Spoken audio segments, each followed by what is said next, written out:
Alors salut à toi, dans cette vidéo je vais te parler de ma semaine, ma quatrième semaine en deuxième année de prépa en MP. Et je vais commencer donc par te parler de mon DS de physique qu'on a fait lundi, le tout premier. Et puis je te donnerai des nouvelles sur les résultats en maths, parce que le prof a rendu le premier DS de maths qu'on a fait lundi dernier. Et enfin, j'aborderai un sujet qui est vraiment super important en prépa, et principalement quand la période d'hiver arrive et qu'il commence à faire plus froid, c'est la santé et comment prendre soin de sa santé pour pas trop tomber malade. Parce que tomber malade en prépa, c'est vraiment super pénible. Donc voilà, on va parler un peu de tout ça aujourd'hui, c'est parti. Donc pour commencer, on va parler du DS de physique qui a eu lieu donc lundi. Et c'était le premier en seconde année et il était vraiment très très long et c'était intense. Enfin, j'ai vraiment pas vu passer les 4 heures personnellement. Donc pour ceux qui m'ont demandé sur les dernières vidéos, il y a quelques personnes qui m'ont demandé s'ils pouvaient avoir les DS. Du coup, j'y ai un peu réfléchi et je me suis dit que ça serait pas mal si je vous mettais tous mes DS sur mon compte X. Donc je pense que je vais les prendre en photo, je les mets sur mon compte X et je vous mets le lien pour que vous de toute façon je m'appelle Evan Verdejo, hein, c'est pareil. Et comme ça vous pourrez regarder un peu à quoi ça ressemble. Donc celui-là, il était composé de 4 problèmes euh, sur principalement les thèmes qu'on a fait début d'année.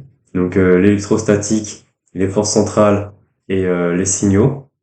Donc premier problème sur l'atome classique avec le modèle de plum pudding de Gigi Thompson. En fait, le premier problème, c'est le problème de centrale de l'année dernière. Voilà, donc les 5 demi, par exemple, ceux qui refont l'année prépa, ils l'avaient déjà fait.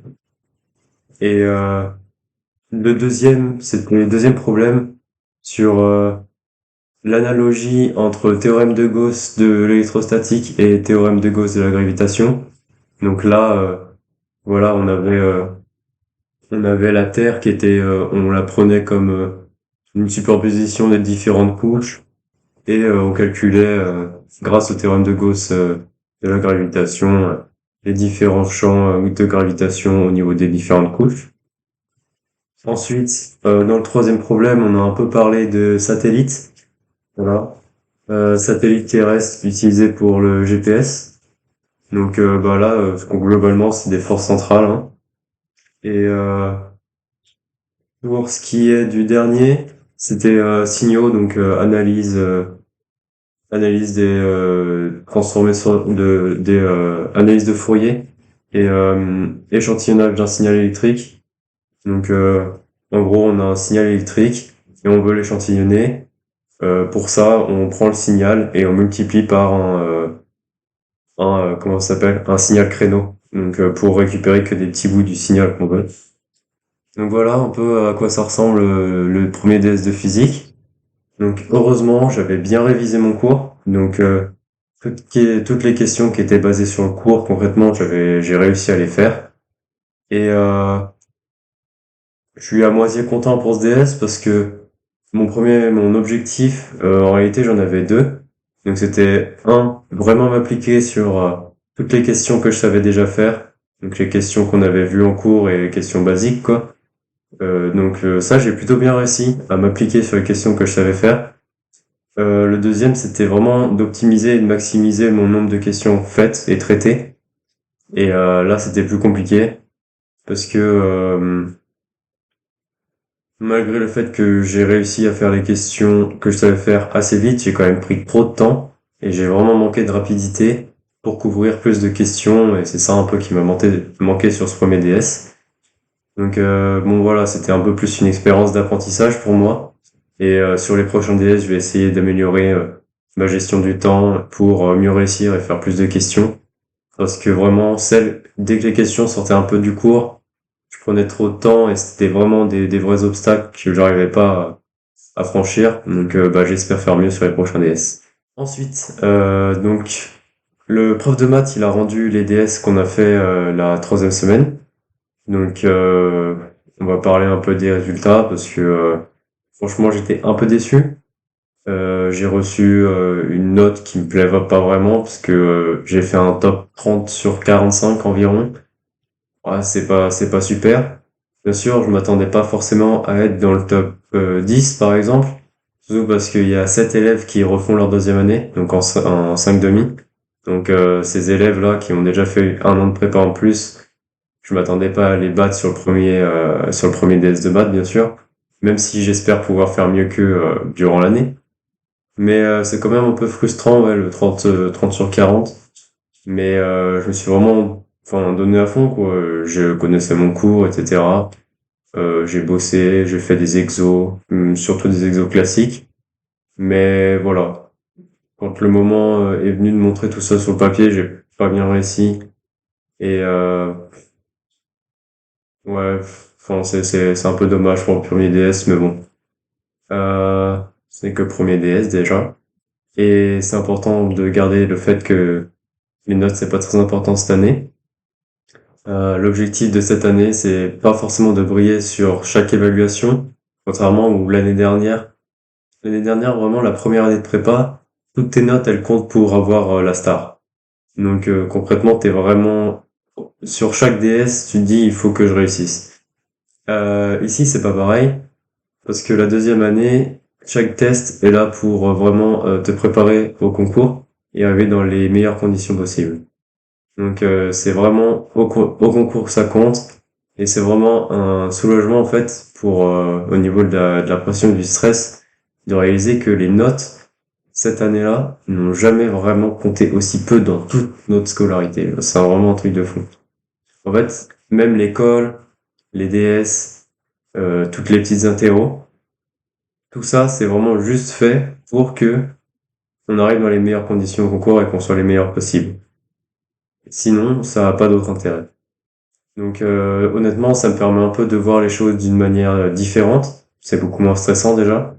Et j'ai l'impression que du coup, l'accent est mis plus sur l'apprentissage plutôt que la performance.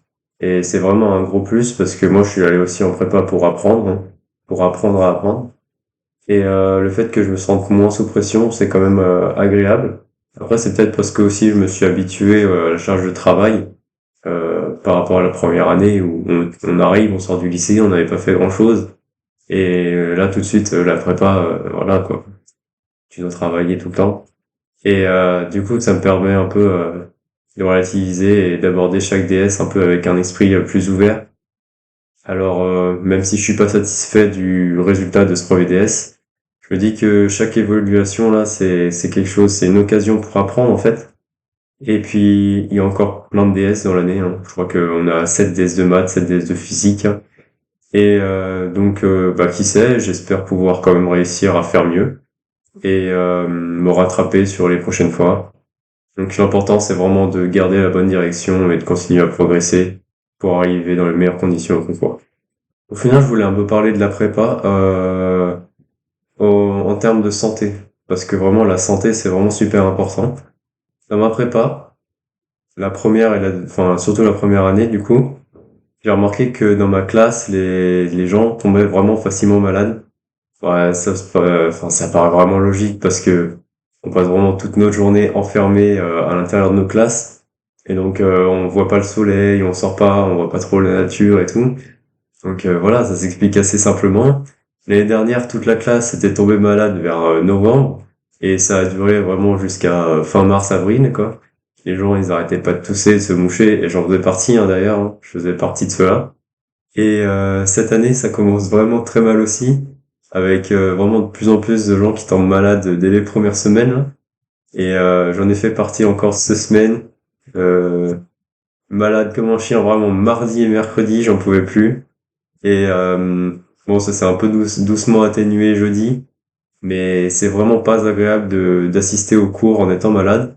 Et donc je voulais donner quelques conseils à vous, enfin vous donner quelques conseils pour vraiment essayer de pas tomber malade parce que c'est vraiment super pénible en prépa.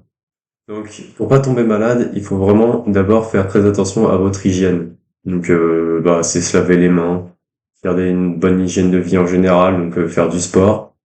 Et une chose qui a vraiment aidé beaucoup de gens l'année dernière à ne pas tomber malade, c'est d'ailleurs y compris moi parce que comme vous pouvez le voir là, juste sur mon bureau, il y a des vitamines D. Donc ça c'est pour le soleil parce que on manque cruellement de soleil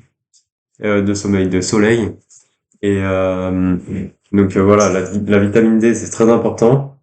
Et l'année dernière, j'ai aussi utilisé d'autres choses, des compléments alimentaires, donc par exemple le magnésium, le potassium et le ginseng. Ça m'a vraiment aidé à passer un hiver sans tomber malade l'année dernière. Tout le monde était malade dans la classe, moi j'étais malade peut-être 2-3 jours maximum. Et par contre, faut faire très attention avec ça, parce que une cure, ça doit pas durer plus de 3 mois avec les compléments alimentaires. Parce qu'après, en fait, il y a un problème, c'est que ton corps s'habitue à être boosté par les compléments, et au bout d'un moment, ça a plus du tout d'effet sur ton corps. Ça devient complètement inefficace. Donc, je crois qu'il n'y a pas ce problème avec la vitamine D, mais c'est vraiment un problème avec les compléments alimentaires. Donc, c'est pour ça qu'il faut commencer ta cure à un moment vraiment optimal. Donc, l'année dernière, j'avais commencé en novembre. Je trouvais que c'était pas mal, parce que du coup, ça peut faire jusqu'à mars. Mais là, je pense que je vais commencer dans pas longtemps parce que les gens commencent déjà à tomber malades. Donc voilà un peu pour ne pas tomber malade on prépare. Donc voilà, c'était tout pour cette vidéo. J'espère que ces petites réflexions t'aideront dans ta propre préparation et t'aideront vraiment dans ton parcours scolaire. Donc si t'as aimé, n'hésite pas à liker, t'abonner pour pas rater mes prochaines vidéos et voir un peu ce qui se passe en prépa. Allez, à la prochaine. Bisous.